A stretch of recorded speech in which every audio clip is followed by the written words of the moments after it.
Hello friends, मैं सुलेखा गुप्ता।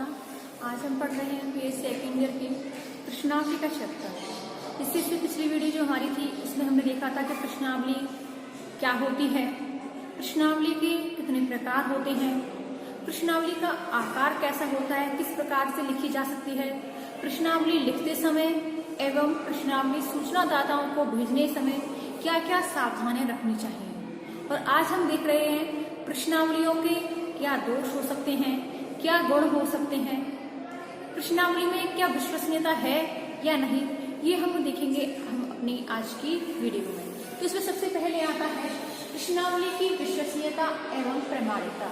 कि प्रश्नावली जब हम सूचनादाताओं को भेजते हैं तो वह विश्वास पात्र है कि नहीं, क्योंकि उसमें जो हम प्रश्न लिखते हैं, जो प्रश्नावली होती है, तो क्या सूचनादाता उसमें वाकई में उसके सही उत्तर देते हैं, क्या वो वाकई में हमारे अध्ययन के लिए सही कारगर होगी, विश्वसनीय है या नहीं है। तो इसमें सबसे पहले पॉइंट आता है पुनः प्रश्नावली भेजना। तो प्रश्नावली की विश्वसनीयता को हमें पता लगाने के लिए एक तरीका यह है कि हम कुछ समय बाद उन्हीं सूचनादाताओं के पास एक बार फिर से दोबारा से वही प्रश्नावली को भेजें, क्योंकि यदि दोनों प्रश्नावलियों के उत्तरों में समानता होगी तो प्रश्नावली में विश्वसनीयता मानी जाएगी। और यदि उन दोनों के प्रश्नों के उत्तरों में अंतर हुआ, उन दोनों के प्रश्नावलियों के अंतर मैच नहीं हुए, तो पता चल जाएगा कि हमारी जो प्रश्नावली की विधि है यह विश्वसनीय नहीं है। परंतु अगर इस बीच में अगर सूचनादाताओं की मानसिक स्थिति या सामाजिक परिस्थिति में कोई अंतर नहीं आना चाहिए, अगर यदि अंतर आ गया, इसलिए मानसिकता उसमें मानसिक प्रॉब्लम है, तो हो सकता है कि उसके उत्तर भी गलत लिख दिए हैं उसने, या सामाजिक स्थिति में वो किसी दबाव में आ गया है, सामाजिक स्थिति से किसी परेशानी में है, तब भी वो किसी कारणवश से उत्तरों में उनमें अंतर हो सकता है। लेकिन अगर उसमें किसी भी सामाजिक या मानसिक स्थिति में किसी प्रकार का अंतर नहीं हुआ है, परंतु फिर भी उसके उत्तरों में अंतर आता है, तो वह प्रश्नावली अविश्वसनीय मानी जा सकती है। दूसरा पॉइंट आता है समान वर्ग का अध्ययन। तो प्रश्नावली की विश्वसनीयता की परख करने के लिए प्रश्नावली को समान विशेषताओं वाले किसी अन्य समूह के पास ही भरने के लिए भेजा जा सकता है। यदि दोनों से प्राप्त होने वाले उत्तरों में समानता हो तो विश्वसनीय होती है, और यदि दोनों समूहों में जो प्राप्त उत्तर हैं उनमें समानता नहीं होती तो हमारी प्रश्नावली विश्वसनीय नहीं होती है। तीसरा आता है उपनिदर्शन का प्रयोग। तो प्रश्नावली की विश्वसनीयता को देखने के लिए हमें यह विधि काम में लेनी चाहिए। जिस बड़े समूह का हमने अध्ययन कर रहे हैं उसी में से एक छोटा निदर्शन चुनकर भी उनके पास प्रश्नावली को भेज सकते हैं। यदि दोनों के परिणामों में बहुत कुछ समानता होती है तो प्रश्नावली को विश्वसनीय भी समझा जा सकता है। अगला आता है अन्य अनुसंधान विधियों का प्रयोग। तो प्रश्नावली की विश्वसनीयता को ज्ञात करने के लिए हम साक्षात्कार विधि का, अनुसूची विधि का, अवलोकन आदि इन विधियों द्वारा भी उन्हीं प्रश्नों के उत्तर ज्ञात कर लिए जाएं तो हम उसकी विश्वसनीयता का भी पता लगा सकते हैं। क्योंकि अन्य विधियों से भी अगर वही उत्तर प्राप्त होते हैं जो कि हमें प्रश्नावली से उत्तर प्राप्त हुए हैं तो वे उत्तर हमारे विश्वसनीय होते हैं, और यदि उन दोनों में अंतर होगा तो विश्वसनीय नहीं होती। अगला आता है सामान्य अनुभव। तो प्रश्नावली की विश्वसनीयता को पता लगाने के लिए कि विश्वसनीय है या नहीं, तो एक इसका सरल तरीका यह भी होता है कि हम उन्हें अपने सामान्य ज्ञान के द्वारा परखें कि जो भी हमें उस अध्ययन के बारे में, उस घटना के बारे में, उस समस्या के बारे में जितने भी हमें ज्ञान है, जितना हमें पता चला है, जिस समस्या का हमें पता चला है, उसको अपने सामान्य ज्ञान से उसको परखें।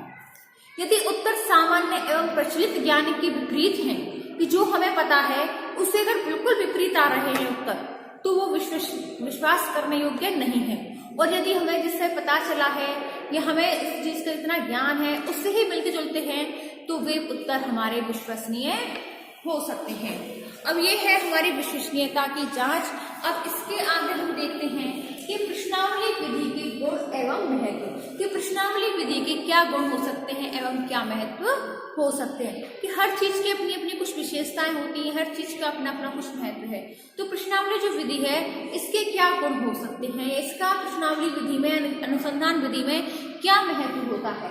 तो सबसे पहले आता है विशाल जनसंख्या का अध्ययन, कि साक्षात्कार विधि के द्वारा या अवलोकन विधि के द्वारा कोई भी अध्ययन करता या कोई भी समाजशास्त्री हो, अध्ययन करता हो, तो उसके पास ना तो इतना समय होता है और ना ही वह इतनी मेहनत कर सकता है कि वह स्वयं घर घर जाकर हर व्यक्ति से साक्षात्कार यानी कि भेंट करना, मिलना, अवलोकन करना, सूक्ष्म गहन करना, उसकी दृष्टि से देखना। तो इस प्रकार किसी के पास इतना टाइम नहीं होता है, क्योंकि जनसंख्या का क्षेत्र बहुत अधिक होता है, विस्तृत होता है, बड़ा होता है। तो प्रत्येक के पास जाकर के वो अपने प्रश्नों का उत्तर नहीं पता लगा सकता है। तो अगर हमें अपने प्रश्नों का उत्तर लगाना है तो इसके लिए हमें प्रश्नावली विधि का उपयोग करना उचित रहेगा, क्योंकि इस विधि के द्वारा जो अध्ययन करता होता है वो अपनी समस्या से संबंधित सभी प्रश्नों को एकत्रित कर लेता है। प्रश्नों को समस्या से संबंधित जो प्रश्न होते हैं उनको एकत्रित करने के बाद वो एक प्रश्नावली बनाता है और वो बहुत सारे छपवा लेता है और उनको फिर डाक के द्वारा सभी सूचनादाताओं के नाम एवं पते पर वो डाक विधि के द्वारा उनको भेज देता है। इसके बाद जो सूचनादाताएं होते हैं वो उन प्रश्नों के उत्तर उस प्रश्नावली के अंदर भर देते हैं, प्लस उसके बाद ही सूचनादाताएं वो डाक द्वारा अध्ययनकर्ता के पास उनको वापस पहुंचा देते हैं। तो ये विधि, इस विधि के द्वारा हम कितना भी विशाल जनसंख्या का क्षेत्र हो उस क्षेत्र का भी हम अध्ययन कर सकते हैं। अगला आता है निम्नतम व्यय, क्योंकि इस विधि के द्वारा जो अध्ययन करता होता है वो बड़े से बड़े क्षेत्र कर लेता है, बड़े से बड़े क्षेत्र का अध्ययन कर लेता है और इसमें खर्च भी उसका बहुत कम होता है, क्योंकि इसमें केवल कागज, छपाई और डाक विधि के द्वारा जो व्यय होने वाले जो अल्प खर्च होते हैं उसके द्वारा बहुत बड़े विशाल क्षेत्र की जनसंख्या का भी हम अध्ययन कर सकते हैं। क्षेत्रीय कार्यकर्ताओं को इस विधि में आवश्यकता न होने पर उनके वेतन, उनके भत्ते एवं संगठन संबंधी व्यय करने की भी आवश्यकता नहीं होती है। इसके बाद आता है न्यूनतम समय, यानी कि कम समय में भी हम बहुत विशाल क्षेत्र का, बहुत बड़े जनसंख्या के घनत्व का, क्षेत्र का हम अध्ययन कर सकते हैं, क्योंकि एक साथ बहुत सारे प्रश्नावली हम छपा लेते हैं और एक साथ सभी सूचनादाताओं को भेज देते हैं और सभी सूचनादाता जितना बड़ा विशाल क्षेत्र है वो सभी प्रश्नावलियों को भेज करके डाक द्वारा अध्ययनकर्ता को वापस भेज देते हैं। तो इस प्रकार हम कम समय में अधिक ज्ञान अर्जित कर सकते हैं। इसके विपरीत अगर हम साक्षात्कार है या अवलोकन है या अनुसूची विधि के द्वारा जो अध्ययन करता होता है, सूचनादाता से व्यक्तिगत संपर्क करना पड़ता है। इसके लिए बहुत अधिक समय की आवश्यकता होती है। यदि क्षेत्र विशाल हो तो समय की बहुत अधिक आवश्यकता होती है, परंतु प्रश्नावली विधि एक ऐसी विधि है जो कि हम सभी सूचनादाताओं को एक साथ भेज सकते हैं और कुछ ही समय में वह उसके सारे उत्तर हमें पता लग जाते हैं और कुछ ही समय में भरकर वापस लौट भी आती है। इसके बाद आता है न्यूनतम श्रम।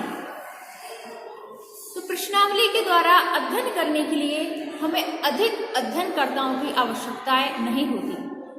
एक केंद्रीय कार्यालय से ही प्रश्नावलियों को भेजा जा सकता है, उनको प्राप्त किया सकता है।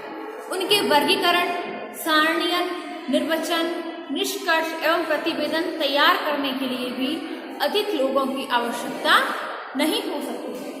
इसके बाद आता है हमारा पुनरावृत्ति संभव। तो कुछ अनुसंधान इस प्रकार के भी होते हैं कि उनके लिए हमें थोड़े थोड़े समय के बाद बार बार सूचना एकत्रित करनी पड़ती है, तब यह विधि अधिक उपयोगी होती है, क्योंकि प्रश्नावली की अनेक प्रतियां छपाकर हम अपने पास रख लेते हैं जो कि समय समय पर सूचनादाताओं के पास भेजी जा सकती हैं, जिसके द्वारा कि हम अध्ययन आसानी से कर सकते हैं। इसके बाद आता है सुविधाजनक। तो प्रश्नावली जो विधि है ये सूचनाएं संकलित करने की एक सरल एवं सुविधाजनक विधि है। सरल एवं सुविधाजनक विधि है क्योंकि इसे सूचनादाता अपनी सुविधा एवं रुचि के अनुसार समय मिलने पर भर सकता है। अनुसंधानकर्ता को भी सूचनादाता से साक्षात्कार का समय निर्धारण करने की आवश्यकता नहीं होती, क्योंकि अगर हम साक्षात्कार विधि के द्वारा या अवलोकन विधि के द्वारा अध्ययन करते हैं तो हो सकता है कि जो अध्ययन क्षेत्र में गए हैं तो उस समय सूचना मिले ही नहीं, किसी काम पर गए हो। परंतु प्रश्नावली एक ऐसी विधि है जिसमें कि व्यक्ति जब उसको समय होता है या उसकी 1-2 दिन की छुट्टी होती है उस समय वह प्रश्नों को आसानी से भर सकता है। इसके बाद आता है स्वतंत्र तथा प्रामाणिक सूचनाएं, क्योंकि सूचनादाता किसी के दबाव में नहीं होता है, क्योंकि वह किसी आमने सामने नहीं होता, साक्षात्कार में नहीं होता है, वह बिना झिझके अपने प्रश्नों के उत्तर आसानी से उसमें दे सकता है, स्वतंत्र रूप से खुलकर अपने विचारों को उसमें प्रकट कर सकता है। प्रामाणिक सूचनाएं इससे प्राप्त होती हैं। सूचनादाता पर अनुसंधानकर्ता के उपस्थित होने पर जो प्रभाव पड़ता है और सूचनाएं पक्षपात होने की भी संभावनाएं रहती हैं, उससे भी इस विधि के द्वारा बचत हो जाती है। इस प्रकार प्रश्नावलियों के द्वारा जो प्राप्त सूचनाएं होती हैं वो विश्वसनीय होती हैं, प्रामाणिक होती हैं और पक्षपात रहित होती हैं। इसके बाद आता है स्वयं प्रशासित। तो प्रश्नावली द्वारा सूचनाएं प्राप्त करने के लिए अनुसंधानकर्ता को स्वयं उस क्षेत्र में उपस्थित होना नहीं पड़ता है और न ही किसी प्रकार के संगठन तथा व्यवस्था की समस्या में उलझना पड़ता है। उसे अध्ययनकर्ताओं के चुनाव, प्रशिक्षण, संगठन एवं प्रशासन से मुक्ति मिल जाती है। डाक द्वारा भेजने के बाद प्रश्नावलियां भरकर स्वयं ही आ जाती है, इसलिए भी यह विधि स्वयं प्रशासित एवं संगठित होती है। इसके बाद है सांख्यिकीय प्रयोग संभव। तो बोगार्डस ने भी लिखा है कि प्रश्नावली से प्रमापीप्रद परिणाम प्राप्त होते हैं, उन्हें सारणीबद्ध एवं सांख्यिकीय रूप से प्रयोग में लिया जा सकता है। प्रश्नावलियों के द्वारा जो प्राप्त सूचनाएं होती हैं उनका वर्गीकरण, सारणीय एवं श्रेणीबद्ध करना सरल होता है। परिणामों को प्राप्त करने के लिए उन पर सांख्यिकीय वर्गों का प्रयोग किया जा सकता है। अगला आता है तुलनात्मक अध्ययन। तो प्रश्नावली विधि के द्वारा विभिन्न अध्ययनकर्ताओं के परिणामों की परस्पर तुलना सरलता से की जा सकती है, क्योंकि प्रश्नावली में अनुसंधानकर्ता के पास अध्ययनकर्ता उपस्थित न होने से सूचनाएं निष्पक्ष, समरूप एवं प्रामाणिक होती हैं, उनकी तुलना करना संभव होता है। अब हमने इसकी गुण और महत्व देखे।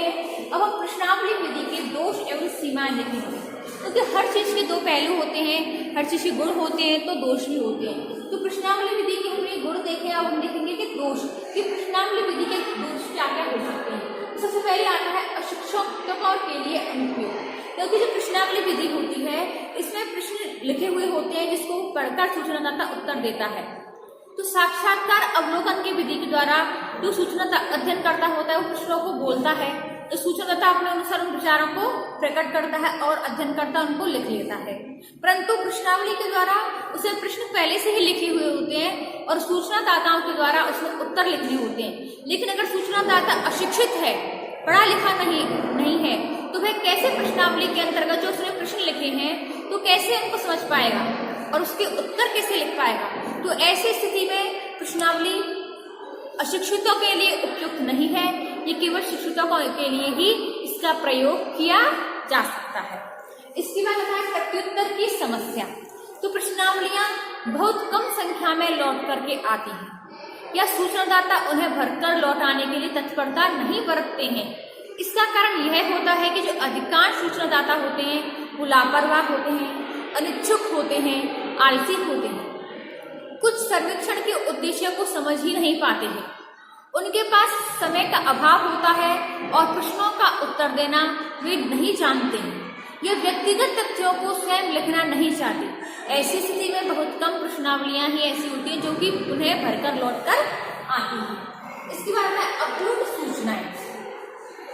तो कई बार प्रश्नावलियों के जो मुख्य प्रश्नों का उत्तर नहीं दिया जाता है। जब सूचनादाता प्रश्नों को समझ नहीं पाते हैं या गुप्त सूचना नहीं देना चाहते हैं तो वे जानबूझकर वे ऐसे प्रश्नों के उत्तरों को टाल जाते हैं या फिर लापरवाही एवं चिंता से भरने पर प्रश्नों के छूट जाने की संभावना भी बढ़ी रहती है। इस प्रकार प्रश्नावली विधि के द्वारा संकलित सूचनाएं होती हैं वो अपर्याप्त एवं अपूर्ण होती हैं। अगला आता है अस्पष्ट एवं अस्पष्ट लेख। तो कभी कभी सूचनादाता होती है वो जल्दी जल्दी में ऐसे हैंड राइटिंग कर देते हैं, ऐसा लेख लिखते हैं जो कि सुंदर बिल्कुल भी नहीं होता है, जिसको कि अध्ययनकर्ता आसानी से पढ़ नहीं सकता है। ऐसी स्थिति में जो प्राप्त उत्तर होते हैं उनको पढ़ना और समझना एक समस्या बन जाती है। उत्तरों में काट छाट एवं पूर्ण लेखन होता है, गंदे एवं घसीट नामा जैसे लिखे हुए अक्षर होते हैं, उनको पढ़ा नहीं जा सकता है। इसलिए इनकी जो प्राप्त सूचनाएं होती है वो उपयोगी सिद्ध नहीं हो सकती है। इसके बाद आता है प्रतिनिधित्व पूर्ण दर्शन असंभव। तो प्रश्नावली विधि के द्वारा अध्ययन के लिए चयनित दर्शन क्षेत्र का पूर्ण प्रतिनिधित्व नहीं करता है, क्योंकि क्षेत्र में शिक्षित एवं अशिक्षित सभी प्रकार के लोग होते हैं, किंतु प्रश्नावली का प्रयोग केवल शिक्षितों के लिए ही किया जा सकता है। समग्र के संबंध में वैश्विक ढंग से सामान्यकरण करना संभव नहीं हो पाता है। अगला आता है भावात्मक प्रेरणा का अभाव। तो प्रश्नावली विधि के द्वारा सूचनाकर्ता एवं अनुसंधानकर्ता में व्यक्तिगत एवं आमने सामने का कोई संपर्क नहीं होता है। वे एक दूसरे के विचारों को भी अच्छी तरह से नहीं समझ पाते हैं। न ही अनुसंधानकर्ता सूचनादाता को प्रश्नावली भरने के लिए भावात्मक प्रेरणा दे सकता है। इसलिए यह केवल एक औपचारिक विधि मात्र है, इसलिए यह अपूर्ण एवं होती है। अगला आता है सार्वभौमिक प्रश्नों का निर्माण असंभव। तो सूचनादाताओं के स्वभाव, विचारधारा, उनके आदर्श, सामाजिक एवं आर्थिक स्थिति, सांस्कृतिक पृष्ठभूमि एवं शिक्षा के स्तर में पर्याप्त भिन्नता पाई जाती है।